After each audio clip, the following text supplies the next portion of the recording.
What is going on, guys? Welcome to your 53rd Java tutorial, and this is pretty much a continuation of the 52nd one, and there's probably going to be a 54th one. But just a real quick review. What we did is pretty much already, if you didn't watch 52 for some reason, we just built a window and put 4 things in it. And that's pretty much it. And now what we're going to do is pretty much add some functionality to this. And what we're going to say is, alright, when you enter text in one of those text fields and press enter, what we want to do is pop up another box saying what you entered. Like when a user would type in something and it says like a verification or something. So let's get right to it.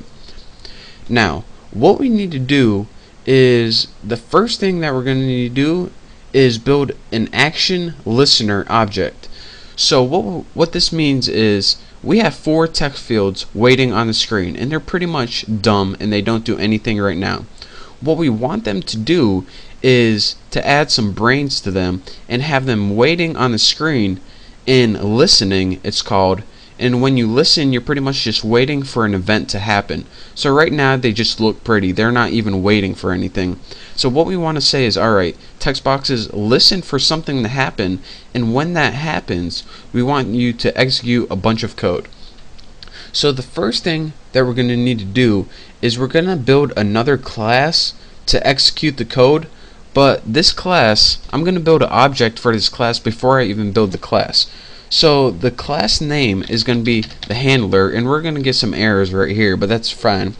And I'm just going to name my object handler, and this is going to be equals new handler class. And if you're saying, alright, where is this handler class? We didn't build it yet, but I will, we promise. So actually, hold on, new the handler, there we go. And what this does is it pretty much builds an action listener object. So now we're going to make a new class later on that you'll see what this does later. But what we need to do is add this object to each of the items. So item 1, what we need to do is add action listener. And what this takes as an argument is the object we just created. So that's why we need to do that. And the object, you can see, is called handler. So handler, right like that. And we need to do this for each object. So let's go ahead and copy this. Copy and paste. Item 2, item 3, and of course our password, which is password field right there. And add action listener, and this is of course going to take the handler argument again. So now we have an object of the class the handler, which we didn't make yet, but that's what we're going to do right now. So once you let me make sure, here's JFrame, here's the one class, here's where one class ends, or pretty much our constructor. And now here's another thing I'm going to tell you. This pretty much whole thing is our constructor, which is pretty much a method for this tuna class. And you're probably thinking, alright, I'm going to build a new class, I'm going to build it on the outside of this. Well, actually, we're going to build another class, but we're going to build it inside this tuna class. And when you do that, when you build a class inside a class, the class that's inside inherits all the crap from the class that's outside. So that's what we want to do. So let's go ahead and make this private because there's no need to make it public. Class, and I hit insert, class the handler, or whatever you named it right there. And now we see we get a whole bunch of other error messages. Implements action listener, and I spelled there we go.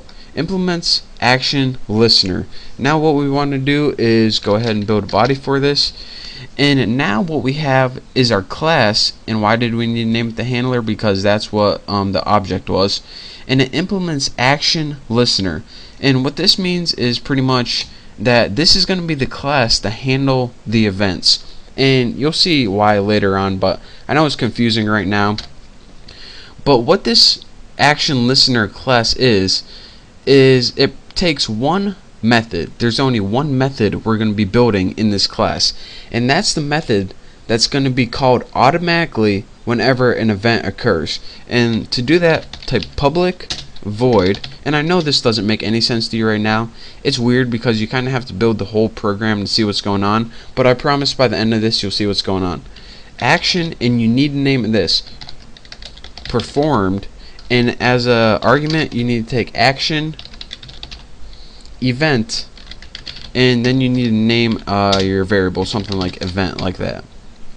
And now, as well, let's go ahead and start building the body for this.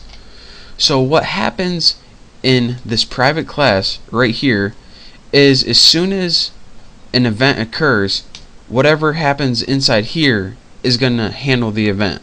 So let's go ahead and type some stuff to pretty much just add a body to our method. The first thing we're going to do is build a string variable, and we're just name it string and set it equal to an empty string. And this is going to be the final string that outputs, but you know, we don't need to worry about that now.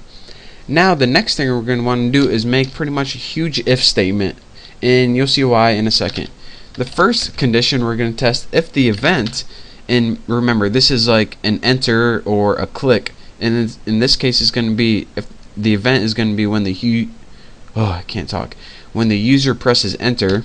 So if the event equals get source, and the source pretty much means where it happens, if it's equal to item 1, and what this means is pretty much if they clicked enter on text field number 1, then what do we want to do?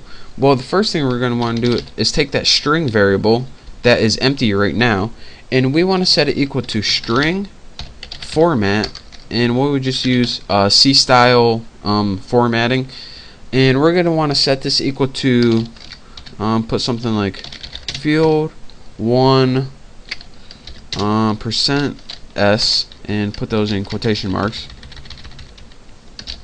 So what this is going to output is field 1 with a variable right here, and as our variable, what we want to do is put event, and this is get action command. Now this is the last thing in this tutorial that's going to confuse you.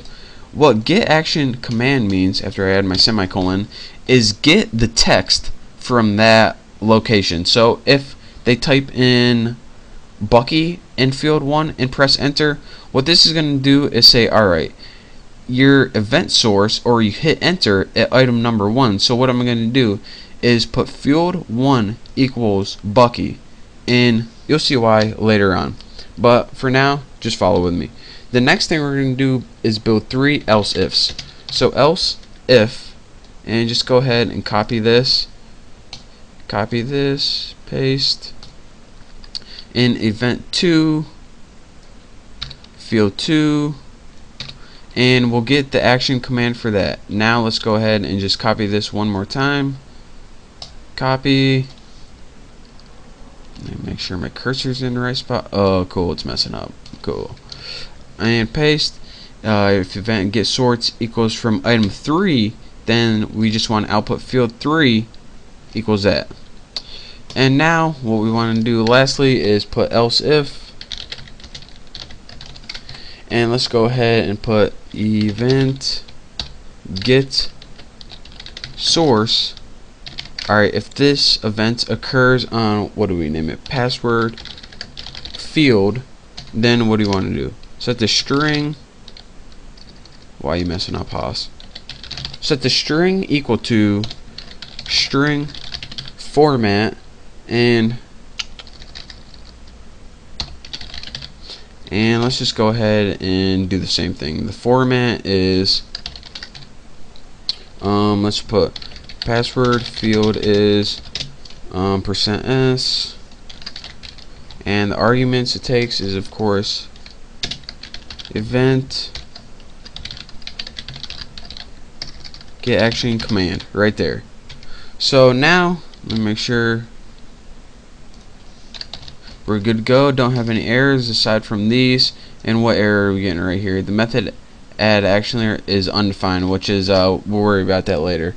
And the last thing we're going to want to do, actually I'm running out of time, so I'll do it in the next tutorial. In the next tutorial we will finish everything up. So thank you guys for watching, and I'll see you